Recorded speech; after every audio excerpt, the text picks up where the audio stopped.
I don't know how many people in our audience actually really care about this movie, but I don't care after the week we've been having.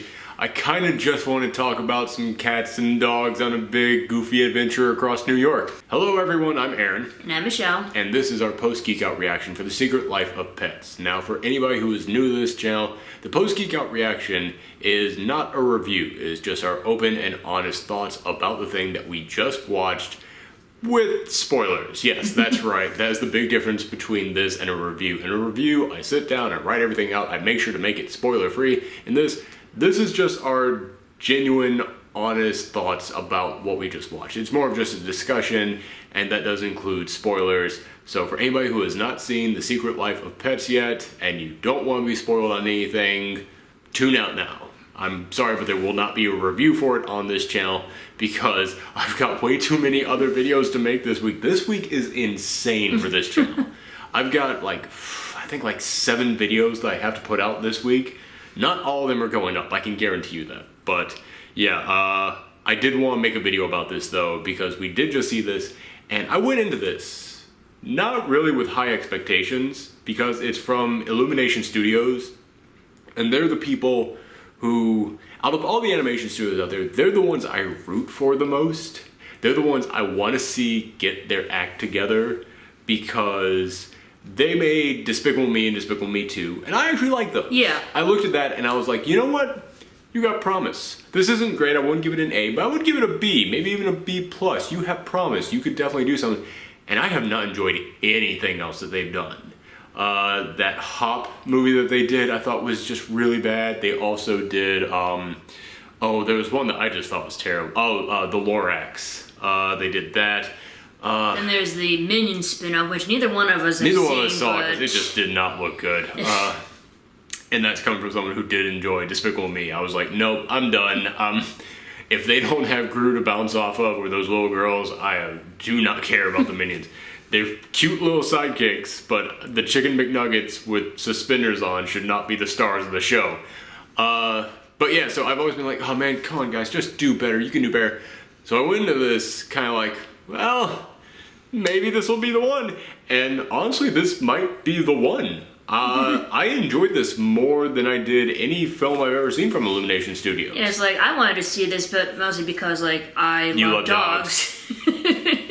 And it looked innocent and cute enough, because, there are, some animated movies out there that just look so stupid and so pandering, but this one actually looked somewhat decent. It's I think I might enjoy this. It may not be great, but it'd be enjoyable. And I was right. It's actually a lot better than I was expecting also. Yeah, this film, you bring up something really good, which is that there seems to be a divide in animation films these days, which is that it's either something really groundbreaking and is saying a lot and has a huge message and really tugs at your heartstrings and it's gonna make you cry, or it is just a really dumb kids movie that is just pandering to the lowest common denominator.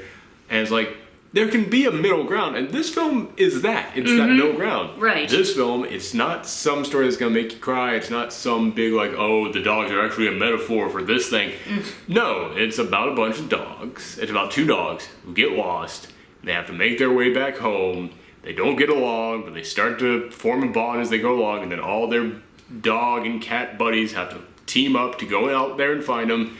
That's it. It's just an adventure with animals, and it's really well done. Right. I was genuinely laughing all throughout this entire film. Oh, yes. Yeah, even at stuff that I was not expecting to. You've seen in the trailers, Kevin Hart plays a bunny named Snowball, who is the leader of the Flush Pets, which is this anti-human cult. Yeah, not cult, but it's no, they're like a militia. They're like a militant organization. It's no, down with the humans. Animals should not be enslaved as pets. And I watched the trailers and I was like, I'm going to hate that character. I really like that character. Oh yeah, me too. I was genuinely laughing at him all throughout.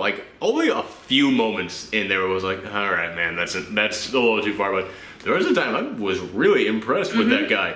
But I was honestly impressed with everyone in here. Yeah. This has one of the best voice casts that I've seen in an animated film this year.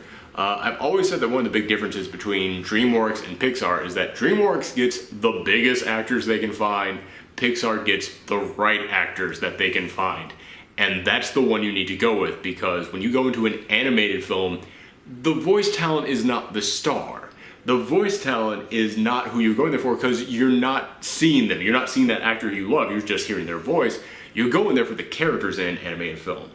And that's why when it comes to like a movie like Megamind, where it's like, okay, Tina Fey is the Lois Lane character. All right, I can buy that. Brad Pitt is the Superman character.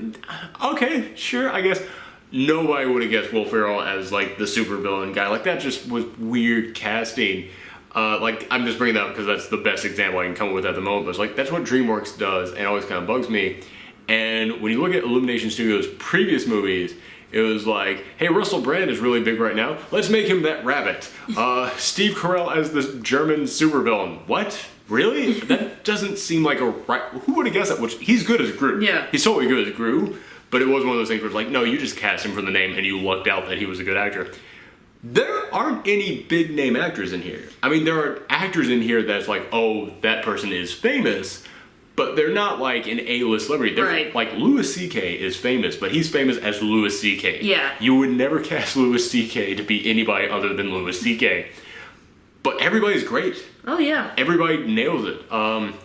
Like Louis C.K., one of the things I absolutely love about this is that I feel like the animation and the characterization of these pets is the perfect blend of what animals are actually like and cartoonish exaggerations of it. Right. Like especially with the animation, the way that they all just run around and like are bouncing all over the place. It's like they are running exactly like animals run. Like little tiny dogs are moving like little tiny dogs. Just amped up that slight tweak so that they are like to a cartoonish exaggeration, but not too much. Same thing goes with the way that they actually write these characters, and Louis C.K. is perfect as the little dog Max, because there's a moment like when he is describing like his relationship with his owners. Like that's exactly how dogs feel. Like that feeling of like dogs are completely loyal and they absolutely love you and like they feel like they have a special connection with you.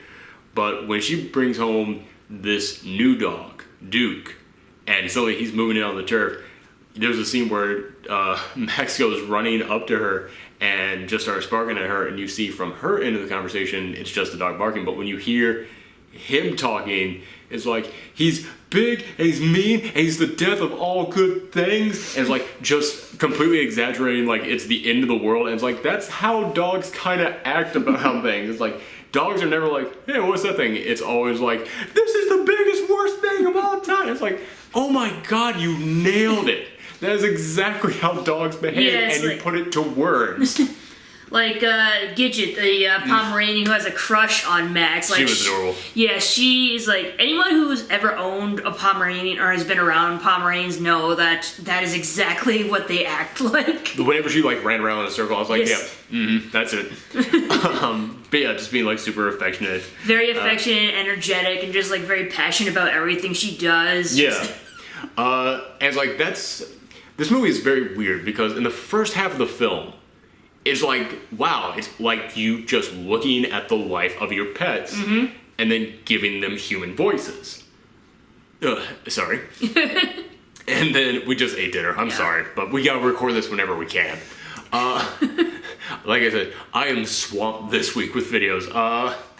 But yeah, so that's the first half of the film. Then, as soon as the dogs get lost, it turns into this big, huge, make it back home adventure. Like, they go into the sewers, and there's this weird civilization of Morlock refugee animals down there with crazy snake monsters coming up. But then, like, the team of, like, their supporting cast, pet friends, have to get together and then go on their whole adventure to try and find them. And that's this big quest all across the city with, like, animals having, like, their secret lives when the owners aren't around. It's like, it turns into a totally different film.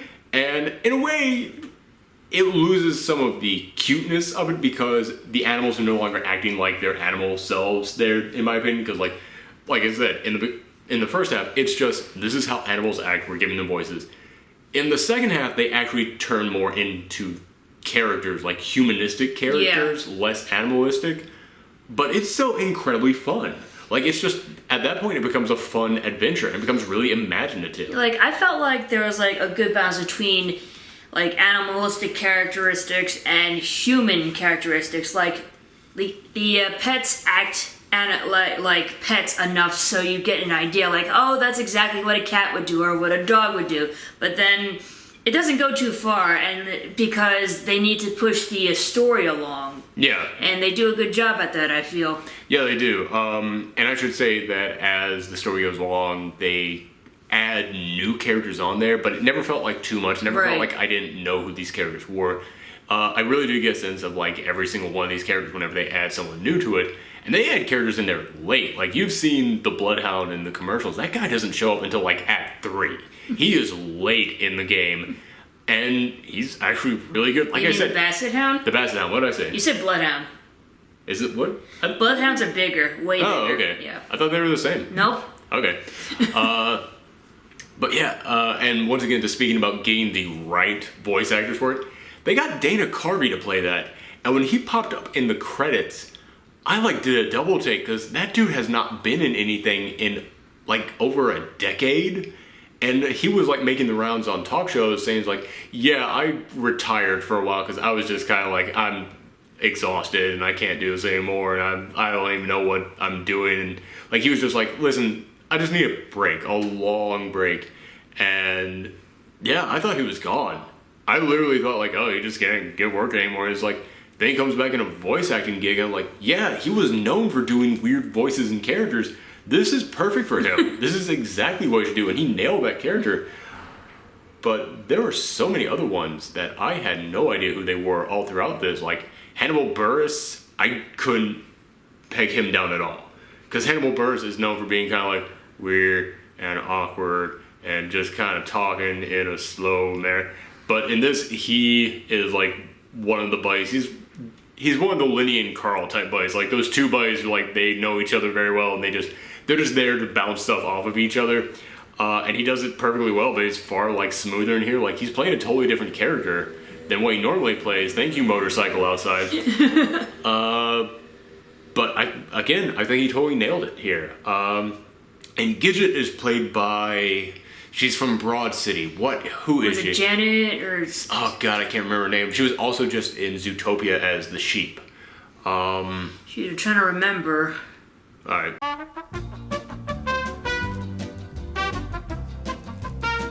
What was her name? It's Jenny Slate. Jenny Slate. Okay, yeah. But she nailed it as Gidget. Yeah. And again, she's not a big name actress. In fact, at the point in which they cast her in this, she was probably still relatively unknown. Broad City had probably only been out for like maybe one season.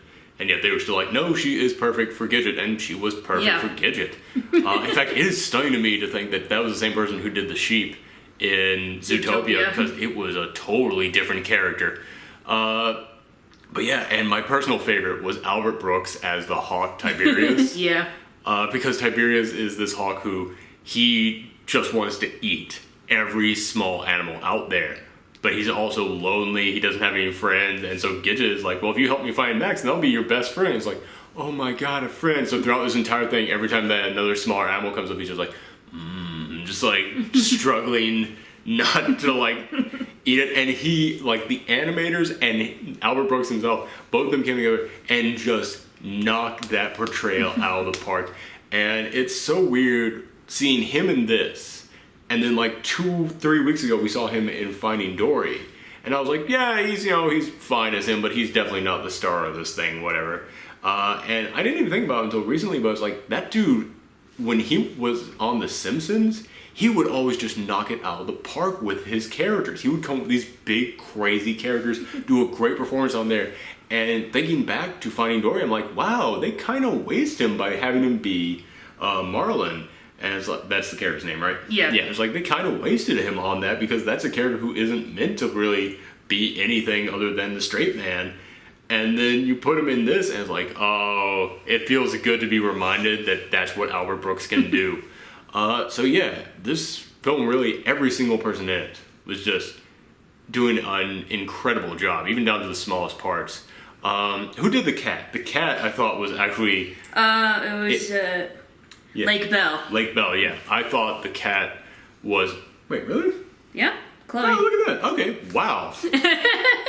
Again, did not know that. But yeah, I thought the cat was where every single other character is big and exaggerated. The cat was just that perfect asshole, just like, yes, quite. Like, they did a great job of like hitting that perfect level with it. I've been praising this thing nonstop. But I did have some problems with it. Yeah, it's definitely not a perfect Yeah, movie. exactly. Like I said, I loved Max in the beginning half where he's just being a dog and like they're capturing one dog. Like I absolutely love the scene when the gerbil comes in through the air vent and goes, Guinea pig, whatever it was, and he comes in and goes, is this the third floor? And he goes, well, I don't know numbers, but no, you don't live here. And it's like, that's such, oh God, that is such a dog line. But in the second half, in which they're far more like human animals, I was like, okay, he's just a guy. He's just a guy. I don't know. It sounds like you disagree with that one. No, it's like, I understand, but it's like, I feel like if the entire movie was just the first part, it would be... Oh, well, I'm not saying like don't... I'm talking more about just his character. Oh. Like in the way that his character was portrayed. I feel like in the second half, when they start going on the big adventure, he stops being he stops being just a dog with a voice, which is what I was enjoying about him, and he starts being more like an actual human. And I was like, I would rather have seen that first Max more in the second half, is what I meant. Like Duke, I felt was also a dog with a voice, and he remained that all throughout the film. And I did enjoy seeing like the bond that formed between them. I thought that they handled that pretty well. Let me see. Another problem that I had is the ending. I feel is just too crazy. Like, I feel this film, like, when the flush pets get introduced, it starts ramping up the craziness, and it starts getting higher. It's like, okay, I understand that, but then it's like, the ending of the thing is just like, it spikes way up. Like, there's a moment which, at the end of it, like we said, this is all spoilers, Duke and some of the other flush pets, they get kidnapped, and Snowball's like, you know what we gotta do? We gotta team up. And then it smash cuts to them driving a bus, like, out of nowhere. And just crashing into cars all over the place. There's a big scene on the Brooklyn Bridge where all the other animals then come in, they're about to eat Max, then Gidget comes in and starts doing, like, karate moves. I was like, okay, none of this was in the first... like, this is the last, like, 5 minutes of the movie, and it's like, none of that matches the tone of the rest of this film. Like, it was just too crazy, at least for me. Like, it was crazy, but like, I kind of enjoyed it because it wasn't something I was expecting. It took me by surprise, and a good surprise, because like, I don't know, I'd rather have a crazy cartoony movie than a boring cartoony movie. Well, I don't think like, it was... I was thinking it was, I was worried that this movie would be very run-of-the-mill, because that's kind of the vibe I got from like the trailer and kind of like the beginning of the movie. Oh, okay. So it seems like I wouldn't even say I enjoyed the first half of the movie more than the second half. I enjoyed Max and Duke's part more than the supporting characters in the first half, and then in the second half I enjoyed the supporting characters more than Max and Duke. Right. But then I still I have that problem with the ending just being too crazy. Like, Max diving in to save Duke, I was like, that's pretty good. I like that. And even Snowball coming in for no reason to help him out. It's like, Snowball is such a crazy character. Yeah. And I'm like, you know what, if he decides he wants to be best friends and good at this point, fine, whatever. But it's like, yeah, it's like, it just got way too crazy there at the end with like, you know, Gidget coming in and doing all the flips and kicks to save him. And also, I loved how in love Gidget was with Max. But Max doesn't mention Gidget throughout the entire film when Gidget isn't on scene, and then at the end when he sees her save him, he's like, oh my goodness, I'm in love with her now too. I was like, we need like a few moments when he was alone with Duke, in which Duke is like, so what's the deal with that other dog? He's like, oh, you mean Gidget? I don't know, she's nice, you know, just something like that, like something to like get like... Yeah, but like, the thing is, I don't even think Duke even met Gidget. Well, there was that moment where Gidget was talking to them as they were going down the street, and he's like, what's the deal with who's your friend there? Yeah, like, okay, but so like, that's something. it. Yeah. So like, I don't even think Duke even realizes that she had a crush on him or anything. Well, I mean, you still could have put something in there some kind of a scene where basically all I'm saying is you need some kind of a scene in there where Max talks about Gidget when Gidget isn't right there on screen, just to imply that Max actually has some kind of thoughts about her when she's not like right there. Yeah, it's like I understand that, but I think like the whole point of Max is like he is so obsessed with this human that he isn't aware of his friends that much. Okay. So I kind of feel like going on this adventure and bonding with Duke and realizing how loyal his friends are to go and rescue him. He realizes that there's more to life than just his human, and that he's willing to share her with Duke and everything. Okay, I can see that. Still though, I would like to. I understand. Yeah, just one moment of him like talking about her, just to go, it's like, okay, so he's thought about Gidget at some point.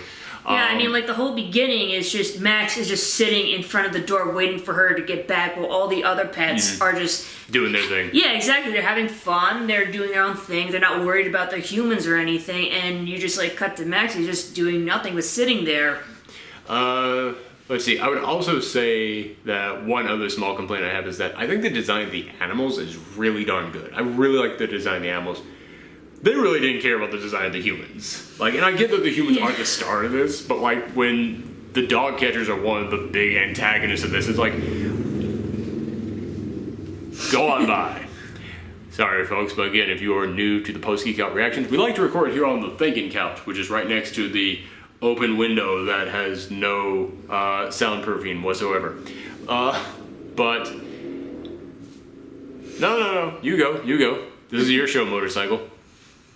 And scene. But yeah, it's very clear to me that when it came to the humans, they were just like, just put them in there. It's like, at least with the dog catchers, I felt like you needed more, because the dog catchers are skinny pencil man, round pear man. That is it. I was like, nah, I need a little bit more. It's like the only human that really stood out to me was Mel's owner, because he looked the pug. Oh yeah, okay. Because he looked like his dog. Kinda, yeah. So it's like, I mean, you don't really see him that much, but like there's like a scene where like you'll see his face when he like leaves or comes home. Yeah, I guess. And it's like, oh, that's cute, because everyone says like the people look like their dogs and stuff. So I thought that was like very cute. Okay, I can see that. Another thing I like about the Secret Life of Pets is like two things. The score and the scenery. I mean, I know not too many people like think about those things, but those things really do add atmosphere to the movie, and that's what these two things did. Like the score, like it was very like jazz clarinet, very New York-esque kind of like this kind of music you think of when you think of like good old New York and everything, and that was really nice. It's like, yeah, I got that vibe. I like that.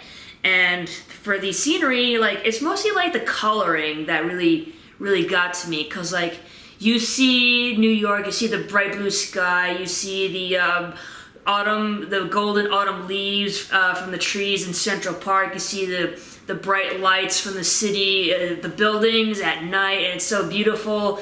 But then when the movie starts to move underground into the sewers, it's like a huge change in atmosphere. Everything is dark and dank and dimly lit, and I just really like that atmosphere. I was like, you go from one to the other, and yet it all fits together, and it's really great. Honestly, I totally agree with you on the colors. This thing is bright, and as I said, I really did not like the Lorax.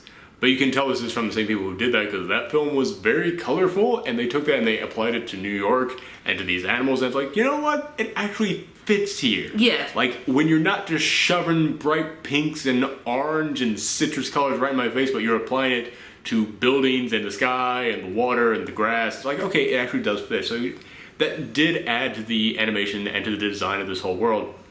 Although I will say, when it comes to music, you're right, that music totally fit this.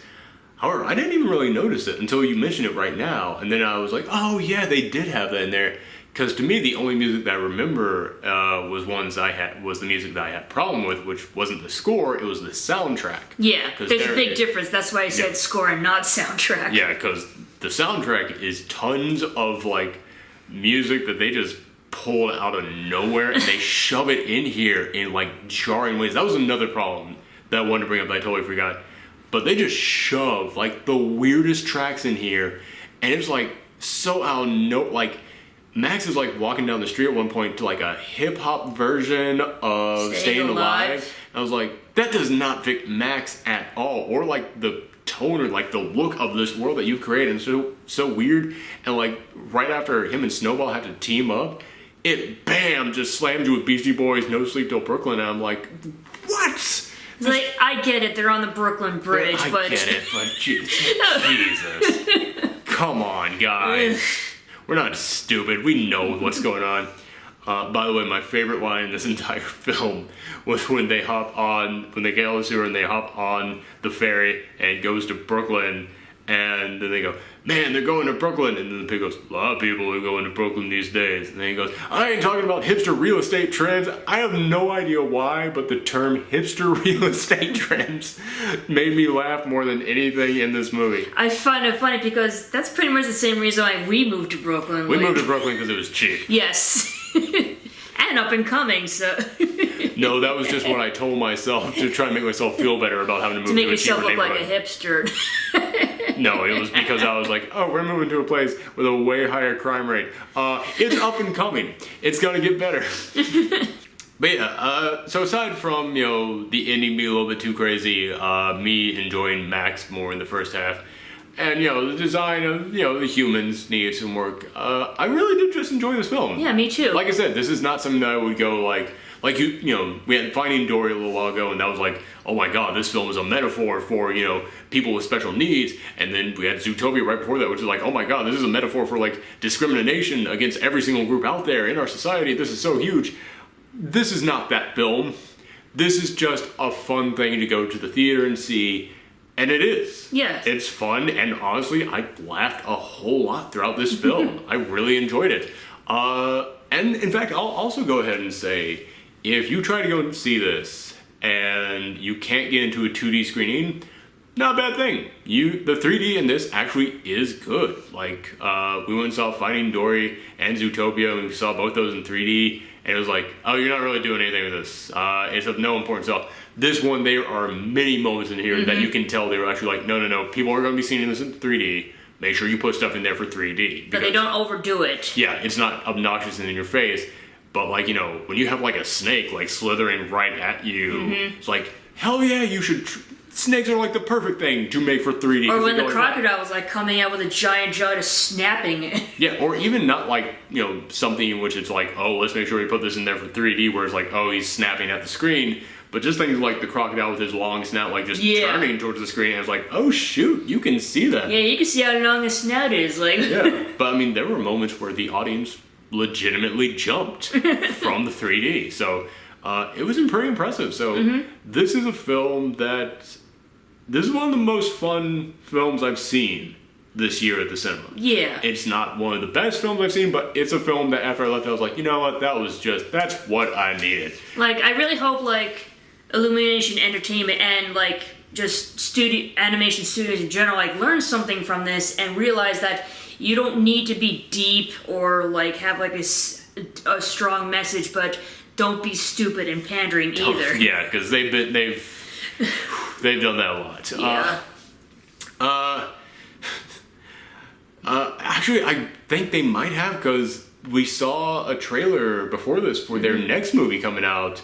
It's just called Sing, and don't get me wrong, a large part of this movie is just going to be trying to sell you music. I fully understand that this entire film is basically a, what do you call it, product placement film for singles, because it's basically a talent contest where everybody goes up there and sings, and all the songs are like actual like top 40 songs that you can go out there and purchase right now. So it's like, okay, I fully understand what you're doing with this, but at the same time, I looked at it and I was like, this actually looks like a good story. Yeah, it looks... And I like these character designs. To me, it was like a cross between Zootopia and Cats Don't Dance. It totally reminded me of Cats Don't Dance. And it's like, I enjoyed both of those movies, so let's find out what they're like together.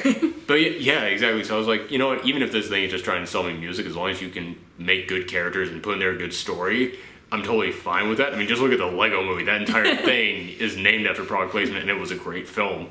And I watched this, and I was like, this could actually be really good. So I was like, okay, if they have this, and it's good, and it follows up Secret Life of Pets, which we've really enjoyed, finally they might be on the right track. Yeah, it's like, I can, like, see them, like, weaning themselves off Minions. Like, No, they're not. Kind of.